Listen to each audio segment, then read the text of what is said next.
no puede hacer lo mismo que voy a hacer yo con mi propia energía. Otro viene podrá hacer lo mismo, pero no igual. Por lo tanto, lo que yo deje de hacer, nadie lo va a hacer por mí.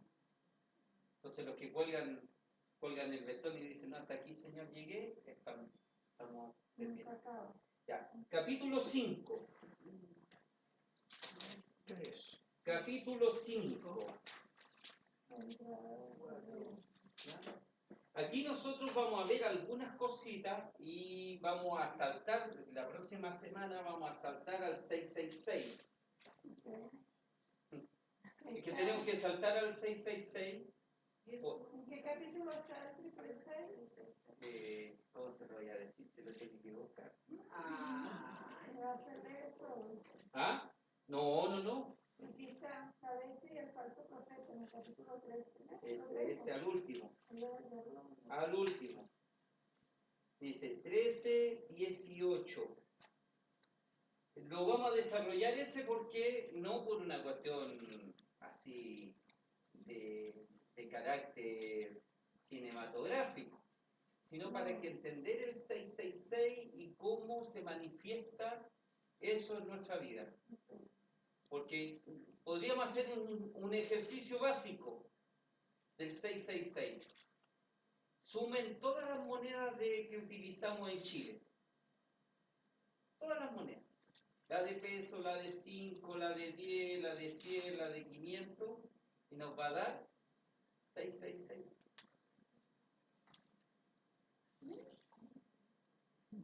Súmenlas todas. 500 más la de 100. 600. Más la de 50. 650. Más la de 10. 660. Más la de 5. Y más la de un peso. 666. O sea, las monedas que nosotros ocupamos en Chile sería 666. Sería un anticristo. Pero ese juego lo puedo hacer con cualquier cosa. Y lo vamos a demostrar. Para que... Y vamos a entender por qué los adventistas, o una corriente de nuestros hermanos protestantes, dicen que el Papa es el 666. ¿Ya? Pero eso hay que saberlo. Lo vamos a hacer un monito aquí para identificar. Pero como estamos en el capítulo 5, y se va a perder alguna versión del 666. Ahora, lo otro sería que tomáramos el capítulo 12 y el 666 lo dejáramos para el último. También podría ser. ¿Sí, no es cierto? ¿Ya? Ya, para entender un poquito el capítulo 5, tendríamos que decir de que el Apocalipsis es una fuerte crítica a la realidad que están viviendo los cristianos en ese tiempo. Entonces, la realidad hay que darle una vuelta. Tenemos que ubicar la realidad, y para ubicar la realidad tendríamos que hacerle alguna pregunta al cristianismo del siglo I. Entonces tendríamos que hacer esto.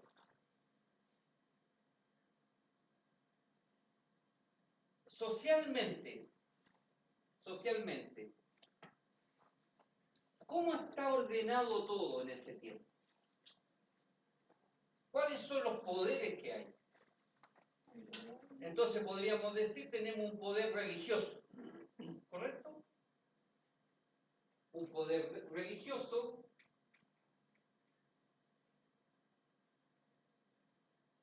y el poder religioso lo podríamos poner solamente en el Imperio Romano. Es decir, el imperio religioso, ¿quién lo tiene?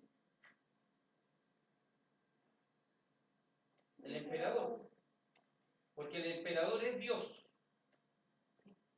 Entonces, como Dios, Él determina, según la deidad que Él tiene, o el poder religioso que Él tiene, determinar que Él es dueño y creador de todo. Al lado tiene a los cristianos, que dice que el único creador de todo es Dios. Y tiene a los judíos, que también es Dios. pero los judíos tienen el Sanedrín. Entonces, ponemos acá el Sanedrín. El Sanedrín es poder religioso, pero el poder político, sí. El poder económico, también. O sea, son todos los poderes dentro de una sola organización, que es el Sanedrín. El Sanedrín tiene poder para ejecutar a personas, poder aplicar la pena capital. ¿La tiene? La tenía. ¿Cuándo se le acaba el poder de ejecutar o de aplicar la pena capital? Cuando llegan los romanos. Cuando llegan los romanos en el año 63 a.C., inmediatamente se le acaba ese poder. Los romanos le quitan el poder de ejecutar a las personas, de aplicar la pena capital, y le descabeza al Sanedrín y le saca al sumo sacerdote, que era un cargo vitalicio. Y nombra, o hace que nombren, a un sumo sacerdote de su gusto. Es cuando el poder religioso o la iglesia está junto con el Estado. Cuando las dos tienen un solo poder o está unido, el arzobispo o el cardenal es nombrado también según la inclinación del presidente. Cuando se separan, no, pues son poderes independientes.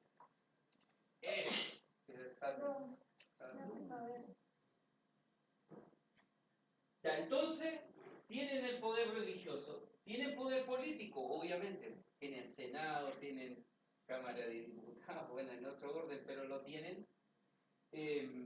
Tienen poder económico, claro que tienen poder económico. ¿Tienen poder militar? Claro que tiene poder militar. Recuerden que Roma se caracteriza por ser un gran imperio de fuerza, de ocupación o de invasión, que según la historia, un emperador se para en un cerro alto y mira todo lo que había conquistado y se puso a llorar. Y le preguntan, oye, ¿por qué estás llorando? Bueno, estoy llorando porque no puedo conquistar más. Había conquistado todo, entonces se había angustiado. Ahora, otra característica del Imperio Romano, que va a tener también una carga religiosa importante para el mundo cristiano, que tienen otro tipo de mentalidad. La mentalidad romana es celebrar fiestas paganas. Una fiesta pagana era el día del sol, que el día domingo, el Sunday. Entonces ese día del sol era desde que salía el sol hasta que se escondiera el sol, pero fiesta con todo. Con todo. Con todo. Tanto así que toda la práctica sexual de todo tipo era en ese día. Y habían templos dedicados a la pedofilia, habían, bueno, los imperios invadidos o los reyes que llegaban le traían mujeres vírgenes para tenerlas casi como objeto y eran de regalo. Entonces le llamaba mucho la atención a los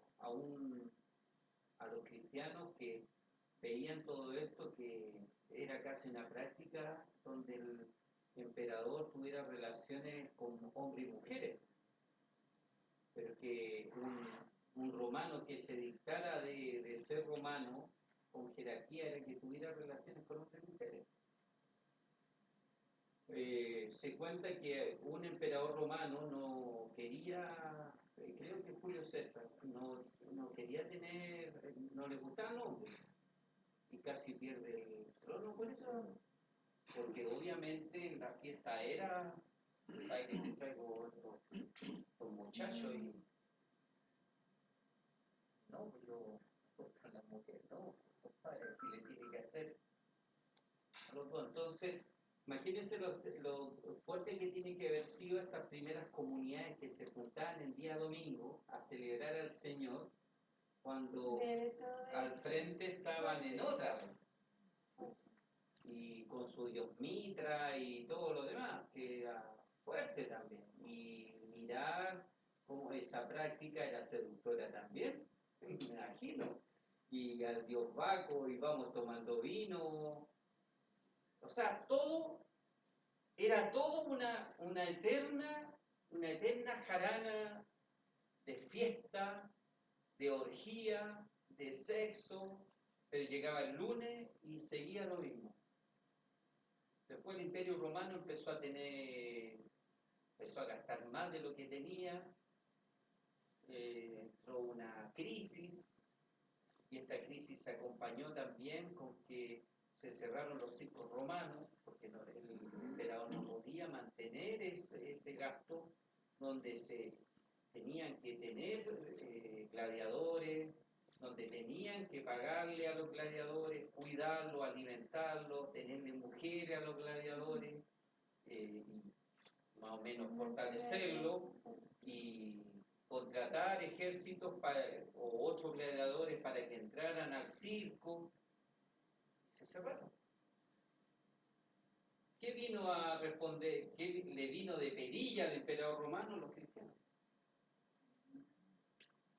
Porque al pueblo pan y circo. Entonces, de mañana hasta la noche pasaban unos carromatos que le repartían pan a la gente que iba a ver, y le regalaban vino.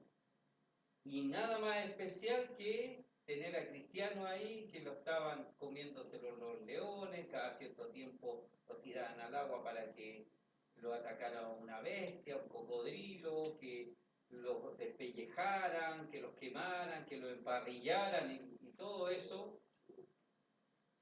Entonces sirvieran de antorcha. ¿Por qué le explico todo eso? Para que nos vamos haciendo la idea de lo que estaba pasando en el tiempo. Además que en el mundo cristiano, aparte de la persecución, de la traición, porque eran los mismos que se traicionaban, había muchos desgastes de la comunidad, los líderes los mataban muy sanguinariamente, eran ejemplos de no perseguir a este Cristo resucitado, de todas formas, pero también era el mundo judío, porque el mundo judío perseguía a los cristianos porque los veían como una amenaza. Entonces, ¿qué pasaba con de los judíos que se integraba a la comunidad? También tenía conflictos. ¿Por qué? Porque ellos se van a llamar los judaizantes, ¿no es cierto? Los judaizantes son los que son del mundo judío, que integran las comunidades cristianas, pero tienen este problema. Los cristianos se bautizan y los judíos se circuncidan. Entonces, eran judíos que se cambiaban al cristianismo o se convertían al cristianismo, pero no querían dejar los ritos del judaísmo. Entonces, el día del domingo era el día del Señor, pero ellos igual iban el sábado a la sinagoga. Los otros se bautizaban, estos se circuncidaban,